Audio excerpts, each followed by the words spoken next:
지난 4월 9일입니다.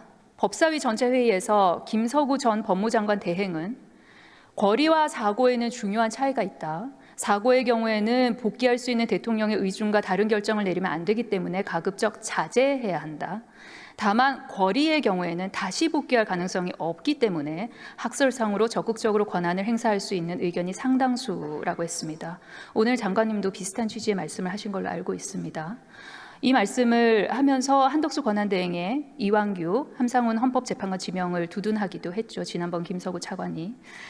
그런데 제 생각에는 이 권한대행의 권한 행사를 판단하는 기준이 사고면 자제, 권리면 적극 행사라는 이 법 형식적인 기준에만 있을 수는 없다고 생각을 합니다. 왜냐하면 실질적으로 벌어진 현상이 더 중요하기 때문이죠.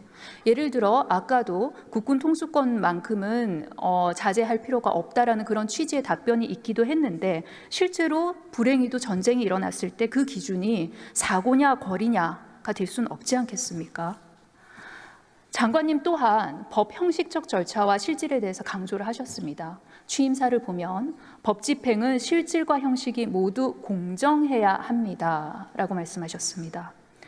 법무부 장관 대행이 또 장관이 밝혔던 이 견해가 장관님 취임사에서 강조했던 실질과 형식을 모두 갖춘 법 집행의 공정에 부합한다고 보십니까? 제가 생각하는 데는 차관께서 이를 말한 것은 이런 견해도 있을 수가 있다는 하나의 의견에 불과하다고 생각하고, 지금 대통령이 고려된 사항에 권한대행이 어느 정도까지 할 수 있느냐에 대해서는 다양한 의견이 있는 것으로 알고 있습니다. 다음 슬라이드 보시겠습니다. 게다가 김서구 전 법무장관 대행은 국회 법사위 질의에 대한 답변에서 한덕수 권한대행이 대통령 못 헌법재판관을 지명한 것이 행정부 수반으로서 임명한 것이라고 답했습니다. 대통령 몫은 입법, 사법, 행정에 골고루 임명하는 것이라 국가 원수 자격이 아닌 행정부 수반으로 임명하는 것이라고 답을 했습니다. 장관님께서는 이 주장에 동의하십니까? 아까 비슷한 취지의 발언을 하셨던 것 같은데요. 헌법재판소 자체가 행정부, 입법부, 사법부의 3부에서 3명씩 추천해서 임명하도록 규정되어 있기 때문에 지금 그 몫은 행정부 몫이라고 그렇게 생각을 하고 있습니다. 그 의견에 동의하는 편입니다. 네, 슬라이드 보여주십시오. 장관님 슬라이드 한번 보시겠어요? 이 슬라이드는 고등학생을 비롯한 대학 입시생들이 보는 EBS 수능 특강 한 장면입니다. 칠판에 필기된 내용을 설명을 드리겠습니다.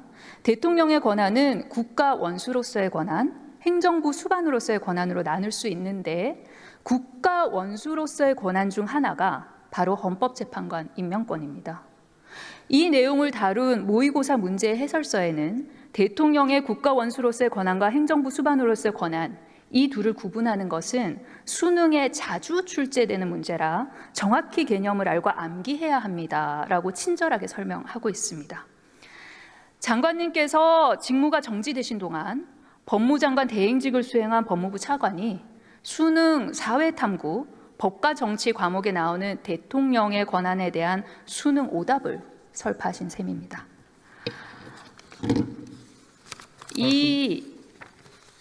제가 지금 보여드리는 거는 중학교 3학년 사회교과서입니다.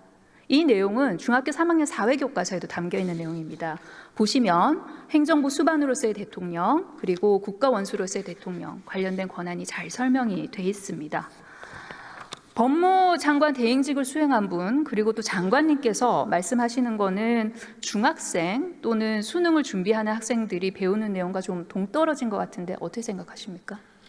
의원님께서 지적하시는 부분은 대통령이 입법부, 사법부에서 추천하거나 하신 분들도 임명하는 그런 면에서 보면 국가 원수로서의 자격에서 하는 게 맞습니다. 하지만 행정부에서 3명을 추천하는 부분은 반드시 국가 원수로서 하는 것인지 행정부 수반, 행정부의 몫으로 하는 것인지 판단이 다르다고 생각합니다. 지금 그래서 그 사회책 내용에 저도 100% 동의하기는 어렵습니다.